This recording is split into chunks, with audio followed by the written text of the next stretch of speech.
तो बच्चों अब हम लोग कम्युनिकेशन सिस्टम में एक बहुत ही इम्पॉर्टेंट टॉपिक स्टडी करेंगे कि मॉड्यूलेशन क्या होता है, इसकी ज़रूरत क्यों होती है और ये कैसे होता है। हम लोग जानते हैं कि जो सिग्नल हम लोग ट्रांसमिट कर रहे हैं उसकी फ्रीक्वेंसी जनरली कम होती है। अगर आप साउंड वेव ट्रांसमिट कर रहे हैं तो उसकी फ्रीक्वेंसी कम होती है और उस सिग्नल को बेस बैंड सिग्नल भी कहते हैं। तो message signals are called baseband signal.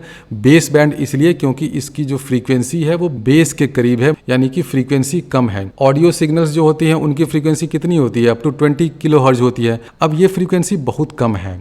Frequency कम है इसका मतलब वेवलेंथ ज़्यादा होगा। सिंपल सा लॉजिक है ना, ये इलेक्ट्रोमैग्नेटिक वेव्स हैं तो फ्रीक्वेंसी और वेवलेंथ में क्या रिलेशन होगा? c is equal to F into lambda कर दीजिए, where c is velocity of light in that medium. Generally हम लोग इसको 3 इंटू 10⁸ ही लेते हैं। तो अगर फ्रीक्वेंसी कम है तो वेवलेंथ ज़्यादा होगा। अब वेवलेंथ ज़्यादा होने से देखिए क्या प्रॉब्लम होता है। दो बेसिक प्रॉब्लम होता है और बहुत बड़ी प्रॉब्लम होती है। पहला प्रॉब्लम तो ये होता है कि power radiated by antenna is proportional to 1/λ whole square. तो अगर फ्रीक्वेंसी कम है तो लैम्डा ज़्यादा होगा और लैम्डा ज़्यादा होगा इसका मतलब एंटीना से जो पावर निकल रहा है वो कम हो जाएगा, क्योंकि पावर क्या है? प्रोपोर्शनल टू 1/λ होल स्क्वायर है। एंटीना का पावर कम होगा तो एंटीना जो है वो ज़्यादा दूर तक आपके सिग्नल को ट्रांसमिट ही नहीं कर पाएगा। ऑडियो फ्रीक्वेंसी की फ्रीक्वेंसी कम है, वेवलेंथ ज़्यादा है। वेवलेंथ ज़्यादा होगा तो एंटीना से जो पावर निकल रहा है वो कम होगा। एंटीना का पावर कम होगा तो एंटीना उतना कारगर ही नहीं हुआ, उतना इफेक्टिव ही नहीं हुआ। तो पहली प्रॉब्लम तो ये हो गई।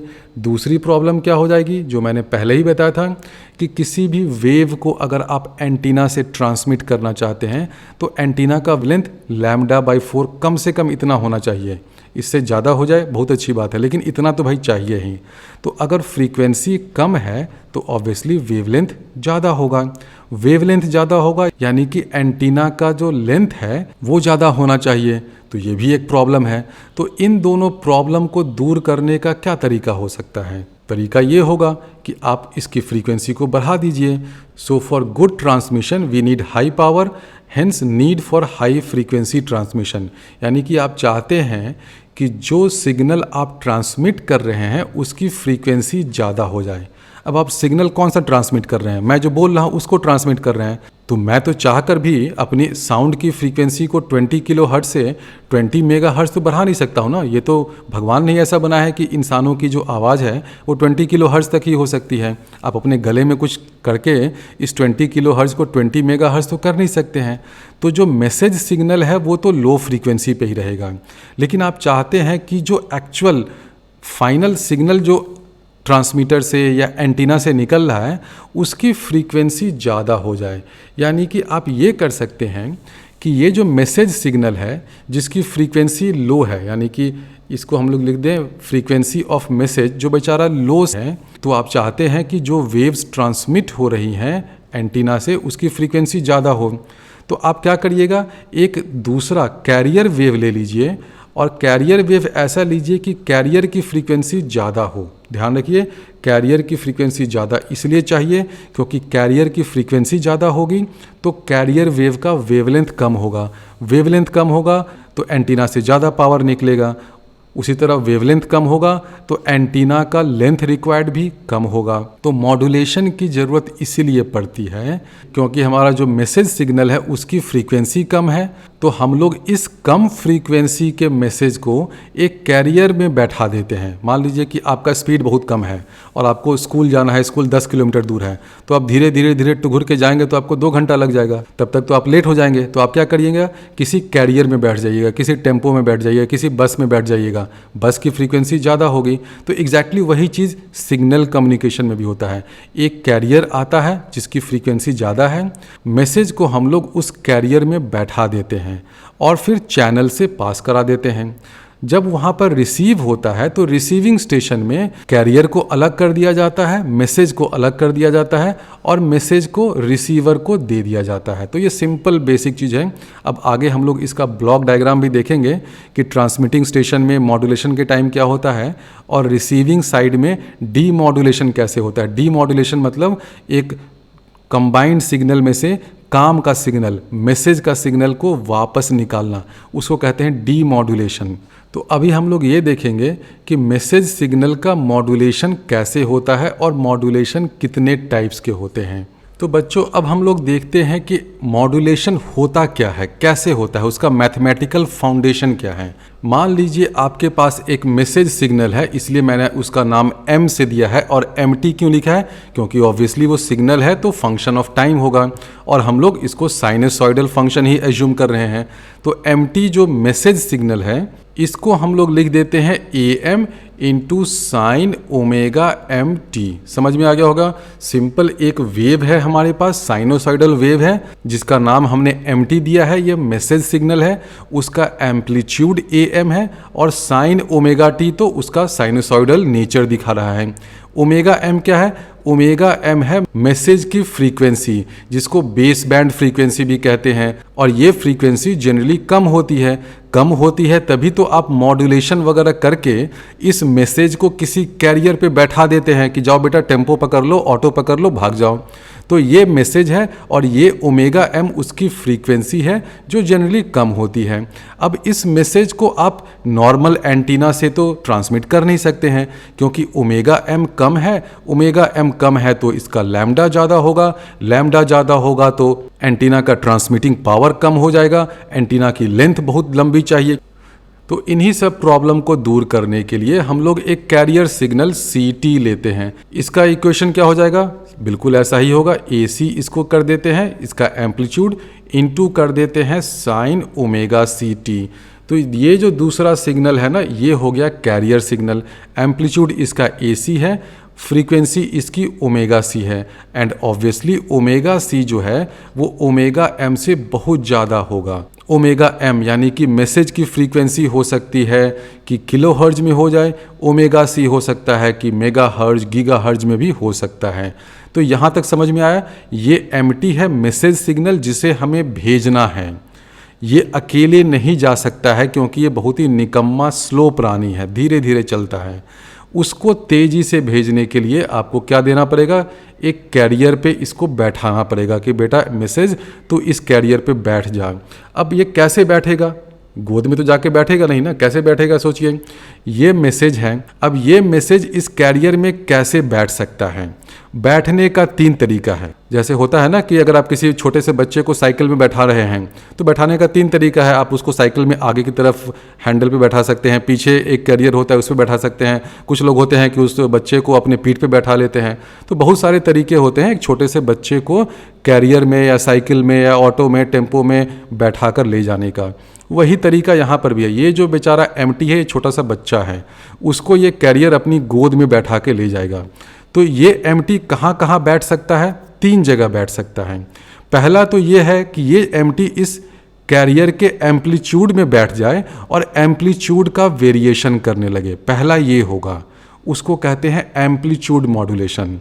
दूसरा ये हो सकता है कि वो उसके फ्रीक्वेंसी में कहीं जाकर के घुस के बैठ जाए और उसके फ्रीक्वेंसी को मॉड्यूलेट करे। मॉड्यूलेट का मतलब चेंज। तो दूसरा सिनेरियो ये हो सकता है कि ये जो मैसेज सिग्नल है वो इस कैरियर सिग्नल के फ्रीक्वेंसी में घुस के बैठ जाए और इसके फ्रीक्वेंसी को चेंज करे। वो होता है फ्रीक्वेंसी मॉड्यूलेशन या FM। पहला हमने क्या बताया था कि एम्पलीट्यूड को चेंज करे, एम्पलीट्यूड को मॉड्यूलेट करे, जिसको कहते हैं AM, एम्पलीट्यूड मॉड्यूलेशन।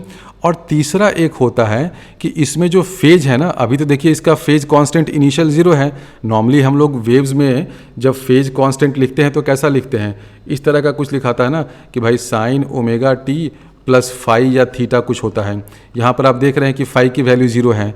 लेकिन तीसरा तरीका ये भी हो सकता है कि ये जो mt है, जो मैसेज है, ये इस फेज में घुस के बैठ जाए और इस फेज को ही चेंज करने लगे, उसको बढ़ाने लगे, घटाने लगे।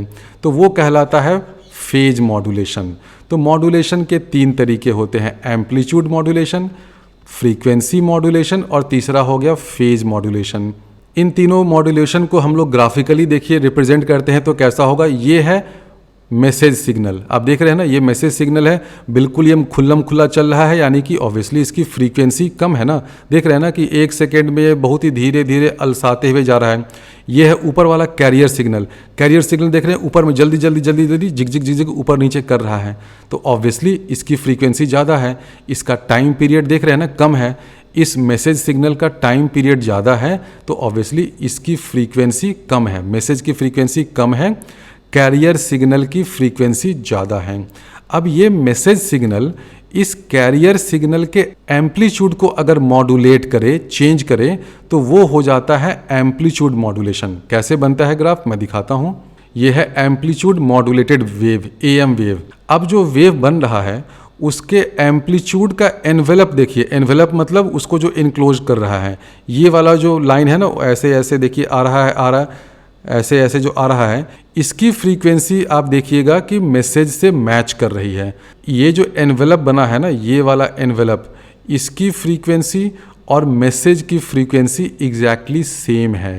यानी कि ये बता रहा है कि नया जो वेव बना उसका एम्पलीट्यूड का एनवेलप इस मैसेज की फ्रीक्वेंसी पे डिपेंड कर रहा है। तो ये हो गया एम्पलीट्यूड मॉड्यूलेटेड वेव। ध्यान रखिए मैं क्या बोल रहा हूँ, एम्पलीट्यूड का एनवेलप, क्योंकि एम्पलीट्यूड अंदर में भी तो कुछ कुछ घटता बढ़ता रहता है ना।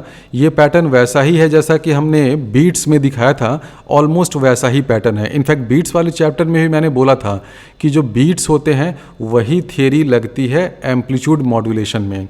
तो देखिए ये बिल्कुल बीट्स की तरह ही है। जो ओवरऑल एम्पलीट्यूड है वो ऊपर गया फिर नीचे आया, फिर ऊपर गया फिर नीचे आया, ये फ्रीक्वेंसी इस मैसेज सिग्नल की फ्रीक्वेंसी पे डिपेंड कर रही है। लेकिन उस एनवेलप के अंदर जो एक्चुअल वेव है ना, वो तो ऊपर नीचे ऊपर नीचे ऊपर नीचे हो रहा है इसकी कैरियर की फ्रीक्वेंसी से। तो इस एम्पलीट्यूड मॉड्यूलेटेड वेव को जब हम लोग एंटीना से ट्रांसमिट करना चाहेंगे तो एंटीना का लेंथ किस पे डिपेंड करेगा, इस वाली जल्दी जल्दी जल्दी जो फ्रीक्वेंसी है उस पे डिपेंड करेगा। तो एक जेईई मेंस में क्वेश्चन पूछा गया है कि जो एंटीना का लेंथ होगा वो किसके इन्वर्सली प्रोपोर्शनल होगा, इस कैरियर फ्रीक्वेंसी के इन्वर्सली प्रोपोर्शनल होगा या मैसेज सिग्नल के फ्रीक्वेंसी के इन्वर्सली प्रोपोर्शनल होगा।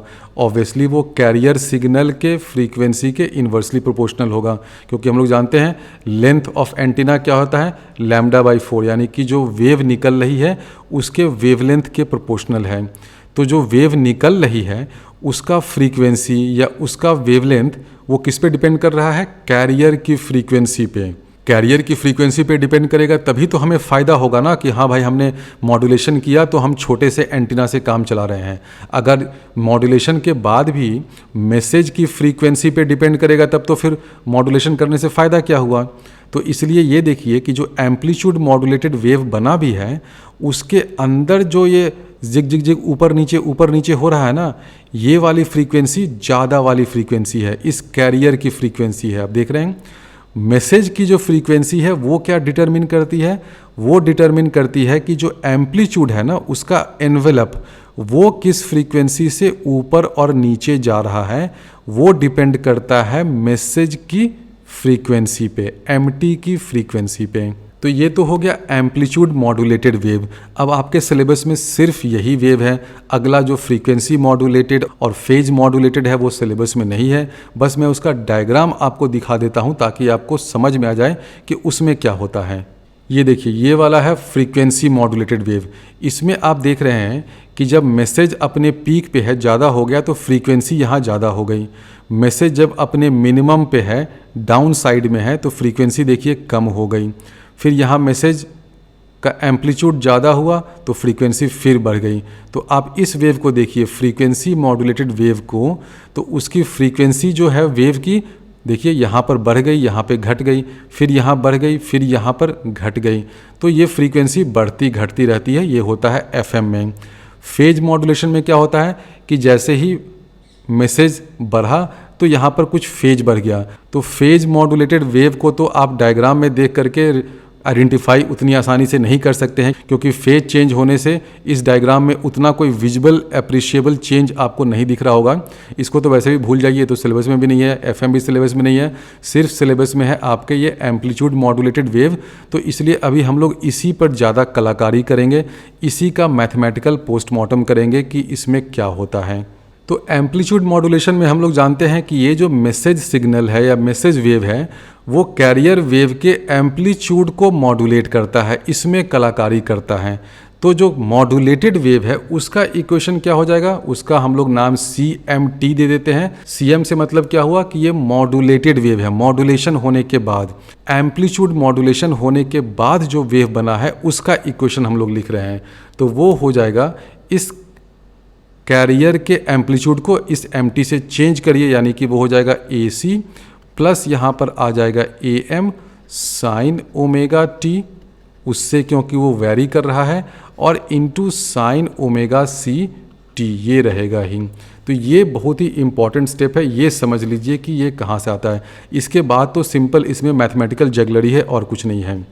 ये है कैरियर वेव ब्लू वाला, उस कैरियर वेव का एम्पलीट्यूड है AC। इस एम्पलीट्यूड को आप मॉड्यूलेट कर रहे हैं, चेंज कर रहे हैं। किससे चेंज कर रहे हैं? इस मैसेज सिग्नल से।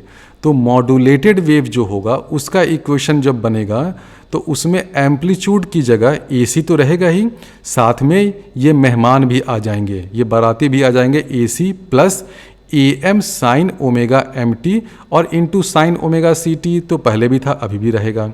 यानी कि जो नया मॉड्यूलेटेड वेव बना उसकी खासियत क्या है? फ्रीक्वेंसी देखिए उसकी उतनी ही है, ओमेगा C ही है जो इस CT की फ्रीक्वेंसी थी। अब इसमें एक और फ्रीक्वेंसी आएगी जो मैं बताऊंगा, लेकिन डोमिनेंट फ्रीक्वेंसी तो ये ओमेगा C दिख ही रहा है आपको। इसका लेकिन एम्पलीट्यूड आप देख रहे हैं कि चेंज हो गया, पहले था AC, अब हो गया है AC plus AM sign omega MT। ये समझ में आ गया? तो अब इसमें हम लोग 2-3 तरीके से इसको मैथमेटिकली एनालाइज कर सकते हैं। पहला तो आप ये लीजिए कि ये जो AM है एम्पलीट्यूड ऑफ मैसेज सिग्नल, और ये जो AC है एम्पलीट्यूड ऑफ कैरियर सिग्नल, इन दोनों के एम्पलीट्यूड में कुछ रेशियो होगा, बिल्कुल रेशियो होगा। तो उसका हम लोग नाम दे देते हैं म्यू, और लिखते हैं कि mu is equal to AM/AC। और इस म्यू को कहते हैं मॉड्यूलेशन फैक्टर, कि कितने से मॉड्यूलेट कर रहा है, इस कैरियर वेव को कितने फैक्टर से मॉड्यूलेट किया जा रहा है, इसलिए इसको कहते हैं मॉड्यूलेशन इंडेक्स। NCERT में मॉड्यूलेशन इंडेक्स टर्म ही यूज़ किया गया, इसलिए मैं मॉड्यूलेशन इंडेक्स ही यूज़ करूँगा, मॉड्यूलेशन फैक्टर यूज़ नहीं करूँगा। तो ये म्यू क्या हो गया? Modulation index. तो अब इस इक्वेशन में AM को आप म्यू टाइम्स AC लिख सकते हैं, बिल्कुल लिख सकते हैं, तो मैं लिख देता हूँ। और दूसरी बात आप ये भी देखिए कि ये जो म्यू है वो 1 से कम होगा या ज़्यादा होगा। ये जो म्यू है वो 1 से कम होता है। क्यों कम होगा? क्योंकि हम लोग ऐसा करते हैं कि जो AM है ना वो AC से कम रहे। इसको ऐसा रखने से फ़ायदा ये होता है कि इस मैसेज सिग्नल के कारण कुछ ज़्यादा डिस्टॉर्शन पैदा नहीं हो। तो फॉर इफ़ेक्टिव कम्युनिकेशन हम लोग ये चाहते हैं कि जो AM है वो AC से कम रहे, क्योंकि AM क्या कर रहा है? इस कैरियर के एम्पलीट्यूड को मॉड्यूलेट कर रहा है, ऊपर नीचे घटा बढ़ा रहा है। तो हम लोग चाहते हैं कि ये जो घटाना बढ़ाना हो ना, एक कंट्रोल में ही रहे तो अच्छा है, लिमिट में रहे तो ही अच्छा है। तो हम लोग ये चाहते हैं कि AM की वैल्यू AC से कम हो। तो जनरली म्यू को 1 से कम रखा जाता है टू अवॉइड डिस्टॉर्शन। तो अब इस एक्सप्रेशन को हम लोग म्यू के टर्म्स में लिखते हैं और इस ब्रैकेट को भी एक्सपैंड कर देते हैं। तो देखिए क्या हो जाएगा, पहला टर्म तो हो जाएगा भाई AC into sine omega CT, बिल्कुल सही है, प्लस दूसरा टर्म क्या है? AM को लिख देते हैं म्यू AC हो गया, इंटू क्या हो जाएगा? इंटू यहाँ पर होगा साइन ओमेगा MT इंटू ये वाला चीज़ साइन ओमेगा CT। अब ये जो दो साइन वाले टर्म आ गया है ना, sine omega MT into sine omega CT, हम लोग जानते हैं कि 2 sine A into sine B क्या होता है? Cos A minus B minus cos A plus B। तो वो सिंपल ट्रिगोनोमेट्री वाला फॉर्मूला यहाँ पर लगाइए और इस sign omega MT into sine omega CT को सिंप्लीफाई करिए। सिंप्लीफाई करिएगा तो ये कॉस के टर्म्स में आ जाएगा, और यहाँ पर 2 नहीं है तो एक 2 नीचे देना पड़ेगा ताकि 2 sine A into sine B वाला फॉर्मूला आप लगा सकें। तो वो सिंप्लीफिकेशन करिएगा तो देखिए क्या हो जाएगा, म्यू AC/2 और यहाँ हो जाएगा cos omega C minus omega MT, एक टर्म ये रहेगा, और फिर आ जाएगा माइनस कॉस, यहाँ आ जाएगा omega C plus omega MT। ये टर्म तो एज इट इज आ गया AC sign omega CT, plus साथ में 2 टर्म और आएंगे, ये वाला टर्म और ये वाला टर्म। ये टर्म की फ्रीक्वेंसी आप देख रहे हैं क्या है, omega C minus omega M है। इसकी फ्रीक्वेंसी क्या है, omega C plus omega M है। तो इस फाइनल एक्सप्रेशन से आप देख रहे हैं कि जो फाइनल मॉड्यूलेटेड वेव बनता है उसमें 3 फ्रीक्वेंसी आता है। कैरियर फ्रीक्वेंसी रहेगा ही, क्योंकि कैरियर की जो फ्रीक्वेंसी है वो तो डोमिनेट कर रही है, वो रहेगी ही। लेकिन उससे एक लोअर फ्रीक्वेंसी होती है जिसको कहते हैं lower side band frequency, omega C minus omega M, और एक हायर फ्रीक्वेंसी होती है omega C plus omega M, इसको कहते हैं अपर साइड बैंड फ्रीक्वेंसी। अब ये जो एक्सप्रेशन है इसमें जो 3 फ्रीक्वेंसी है, इसका अगर हम लोग ग्राफिकल रिप्रेजेंटेशन करें तो देखिए कैसा बनेगा। ये कुछ इस तरह का ग्राफ बनेगा।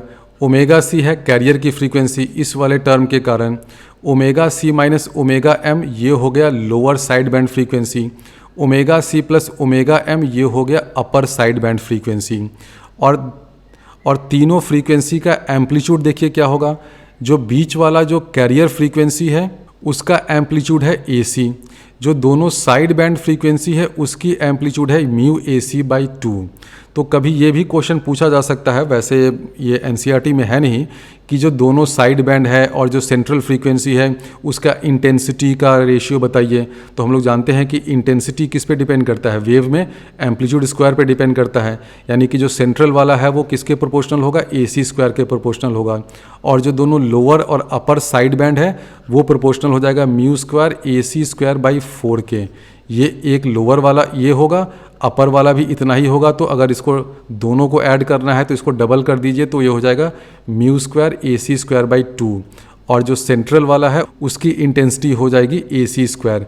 तो इस पर भी बेस्ड कुछ क्वेश्चन पूछा जा सकता है। बेसिक फंडा आपको ये ध्यान में रखना है कि जो सेंट्रल फ्रीक्वेंसी है ना उसका एम्पलीट्यूड AC होता है, जो दोनों साइड वाला है उसका एम्पलीट्यूड म्यू AC/2 होता है, और इंटेंसिटी जो है वो एम्पलीट्यूड स्क्वायर के प्रोपोर्शनल होता है। तो इस पर आपको कुछ कुछ पूछा जा सकता है कि इससे इसका रेशियो बताओ, इससे इसका रेशियो बताओ, कितना परसेंटेज एनर्जी साइड बैंड में होगा, कितना परसेंटेज एनर्जी कैरियर फ्रीक्वेंसी में है। तो वो सब आप फाइंड कर सकते हैं ना। दोनों का अगर रेशियो मालूम है तो रेशियो को परसेंटेज में भी कन्वर्ट करना बहुत आसान है। तो ये एक्सप्रेशन हो गया मॉड्यूलेटेड कैरियर वेव का। अब इसमें दूसरा एक क्वेश्चन पूछा जाता है कि म्यू की वैल्यू क्या होगी। तो पहला एक्सप्रेशन तो बहुत सिंपल है, वो क्या होता है, म्यू इज इक्वल टू आप कह सकते हैं AM/AC। ये तो सभी को जानते हैं, म्यू का डेफिनेशन ही यहीं से स्टार्ट होता है।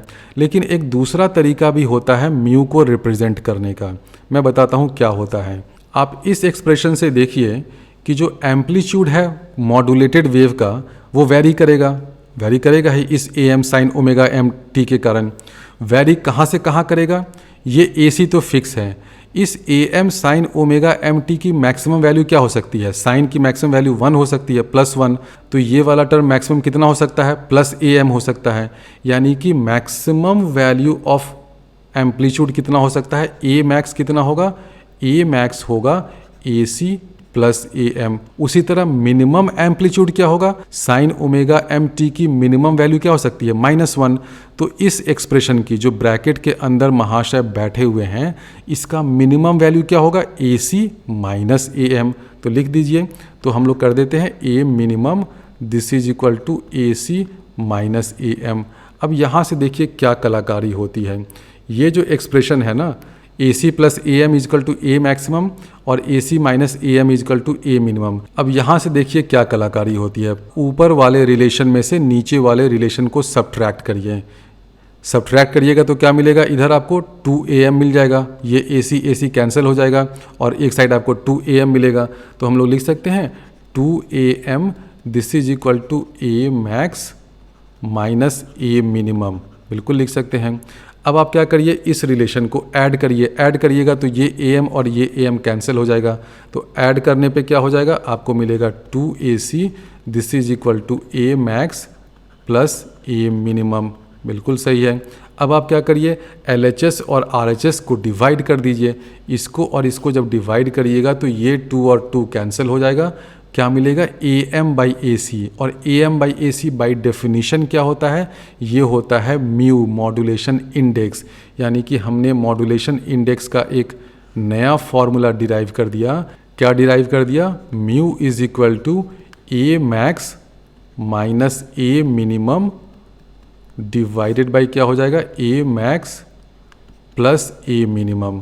तो कभी कभी क्वेश्चन में आपको ऐसा भी दे देगा कि भाई एक वेव है उसका मॉड्यूलेशन हो गया है और मॉड्यूलेशन ऐसा हुआ है कि मैक्सिमम एम्पलीट्यूड इतना है, मिनिमम इतना है, तो बताओ तो मॉड्यूलेशन इंडेक्स कितना होगा। सिंपल इस फॉर्मूले को यूज़ करिए, या अगर आपको फॉर्मूला नहीं भी याद है ना तो ये चीज़ तो याद रहता ही है कि मैक्सिमम एम्पलीट्यूड कितना हो सकता है, ए सी प्लस ए एम तक जा सकता है, क्योंकि ए एम के साथ साइन ओमेगा एम टी है और साइन की मैक्सिमम वैल्यू +1 होगी, तो मैक्सिमम एम्पलीट्यूड तो ए सी प्लस ए एम होगा, मिनिमम तो ए सी माइनस ए एम होगा। तो अगर ये दो रिलेशन भी आपको मालूम है तो आप ए सी भी फाइंड कर सकते हैं, ए एम भी फाइंड कर सकते हैं, है ना। दो साइमल्टेनियस इक्वेशन है, दो अननोन है, तो ए सी और ए एम फाइंड कर लिया, ए सी और ए एम फाइंड कर लिया, तो म्यू क्या हो जाएगा, म्यू हो जाएगा ए एम डिवाइडेड बाई ए सी। तो अब तक जितनी थियरी हमने पढ़ी है इसी थियरी पर बेस्ड 4-5 अच्छे प्रॉब्लम सॉल्व कर लेते हैं। उसके बाद हम लोग थोड़ा सा और थियरी देखेंगे कि एम्पलीट्यूड मॉड्यूलेटेड वेव को कैसे प्रोड्यूस किया जाता है, कैसे मॉड्यूलेट किया जाता है, और रिसीविंग साइड में फिर जब उस वेव को रिसीव करते हैं तो उसको डीमॉड्यूलेट करने का ब्लॉक डायग्राम क्या है। तो ये एक प्रॉब्लम है और ज़्यादातर क्वेश्चंस मैंने जेई मेंस 19 के एग्जाम से लिया है। A signal A cos omega T is transmitted using V naught sine omega naught T as carrier wave, the correct amplitude modulated wave signal is. बहुत सिंपल है, ये तो आपको सिंपल एक थियरी से दिख रहा है ना कि ये बी वाला आंसर सही होगा। अभी जो मैंने थियरी लिखी थी उससे आप देख सकते हैं ना, ये क्या हो गया, कैरियर वेव हो गया, V naught sine omega naught T तो रहेगा ही, प्लस ये वाला दो टर्म रहेगा, ये लोअर साइड बैंड फ्रीक्वेंसी हो गई, ये अपर साइड बैंड फ्रीक्वेंसी हो गई, तो बी सही है। तो अगर आपने थियरी अभी अच्छे से समझ लिया है तो आप देख कर बता सकते हैं कि ये वाला एक्सप्रेशन सही है। उस एक्सप्रेशन में हम लोग ए की जगह वहाँ पर म्यू टाइम्स वी नॉट लिख रहे थे, लेकिन यहाँ पर ए लिख दिया है तो वो भी चलता है। दूसरा ये प्रॉब्लम है, बहुत ही अच्छा प्रॉब्लम है, an amplitude modulated signal is plotted below. ये प्लॉट दे रखा है और फिर पूछा है कि which of the following best describes this above signal. अब इस सिग्नल में देखिए कि जो एम्पलीट्यूड घट और बढ़ रहा है तो मिनिमम वो 8 तक जा रहा है और मैक्सिमम वो 10 तक जा रहा है। तो इससे आपको समझ में आना चाहिए कि जो कैरियर वेव है और जो मैसेज वेव है दोनों का एम्पलीट्यूड कितना है। हम लोगों ने जब ए एम वेव का इक्वेशन लिखा था तो क्या लिखा था, C M T this is equal to ऐसा कुछ था ना, A C plus A M sine omega M T, ये था, सबको पता होगा, into sine omega C T. ये स्टैंडर्ड इक्वेशन होता है एक एम्पलीट्यूड मॉड्यूलेटेड वेव का। तो अब आप इसमें देख रहे हैं कि ये जो वेव है ये 8 वोल्ट और 10 वोल्ट के बीच में उछल कूद मचा रहा है, यानी कि ये वाला जो एक्सप्रेशन है वो 8 से लेकर के 10 तक जा सकता है। तो ये एक्सप्रेशन अगर 8 से लेकर के 10 के बीच में वेरी कर रहा है तो हम लोग इसको ऐसे ना कह दें कि कैरियर वेव का अपना एम्पलीट्यूड 9 है प्लस ए एम ये 1 है और यहाँ पर कुछ कुछ साइन ओमेगा एम टी करके हैं। बिल्कुल कहना ही पड़ेगा, क्योंकि देखिए जो भी वेरिएशन हो रहा है ना उसका जो बीच वाला वैल्यू है, जैसे 10 और 8 के बीच में क्या आता है 9, तो जो बीच वाला वैल्यू होता है वो हो जाता है कैरियर वेव का एम्पलीट्यूड। क्योंकि अभी हमने बताया था ना कि मैक्सिमम क्या होता है, ए सी प्लस ए एम तक जाता है और मिनिमम जाता है ए सी माइनस ए एम तक। तो इन दोनों का अगर एवरेज लीजिएगा, यानी कि दोनों को ऐड करके बाई 2 करिएगा तो क्या मिलेगा आपको, इन दोनों को ऐड करिए और फिर बाई 2 करिए तो आपको ए सी मिल जाएगा। तो मैक्सिमम क्या है 10, मिनिमम क्या है 8, दोनों को ऐड करिए 18, उसका एवरेज लीजिए बाई 2 करिए तो 9, तो ए सी हो गया 9 और ए एम हो गया 1। तो आप देख रहे हैं कि 3 ऑप्शन जो है वो 9 और 1 को मैच करा रहा है, क्योंकि ये बहुत ही आसान पार्ट था। ये बी तो वैसे ही चला गया तेल लाने, ये तो ख़त्म हुआ भाई, भागो तुम यहाँ से। अब मेन चीज़ इसमें यह है कि फ्रीक्वेंसी कैसे पता किया जाए, वो भी उतना डिफ़िकल्ट नहीं है। आप देख रहे हैं कि ऊपर नीचे ऐसे ऐसे वेव जिग जिग जिग कर रहा है, ये वाला टाइम बहुत ही कम है, 8 माइक्रोसेकेंड है। तो ये किसकी फ्रीक्वेंसी दिखा रहा है, ऑब्वियसली ये कैरियर वेव की फ्रीक्वेंसी दिखा रहा है। देखिए वेव ऊपर गया नीचे आया, ऊपर गया नीचे गया, बहुत जल्दी जल्दी हो रहा है। ये जो 8 माइक्रोसेकेंड है ये किसका टाइम पीरियड है, ये है कैरियर वेव का टाइम पीरियड। 8 माइक्रोसेकेंड में आप देख रहे हैं कि जो कैरियर वेव है ना अपना एक साइकिल कंप्लीट कर रहा है, यानी कि जो कैरियर वेव है उसका time period TC of carrier wave ये है 8 माइक्रोसेकेंड, यानी कि 8 इंटू 10⁻⁻⁶। तो ओमेगा सी कितना हो जाएगा, ओमेगा सी मतलब angular frequency of carrier wave वो हो जाएगा 2π/TC होगा, यानी कि 2π/8 इंटू 10⁻⁶, तो ऊपर कर दो भाई 10⁶। इसको सिंप्लीफाई करिए तो ये हो जाएगा 2.5π इंटू 10⁵। तो अब आप देख रहे हैं कि ये वाला फ्रीक्वेंसी ओमेगा सी से मैच कर रहा है, यानी कि सी ऑप्शन सही है। आपको ओमेगा एम इस 100 माइक्रोसेकंड की ज़रूरत ही नहीं पड़ी, क्योंकि ऑप्शन ही ऐसा दे रखा है। अगर ऐसा 2 ऑप्शन होता जिसमें ये फ्रीक्वेंसी मैच कर रहा होता, तब आपको इस 100 माइक्रोसेकंड की ज़रूरत पड़ती।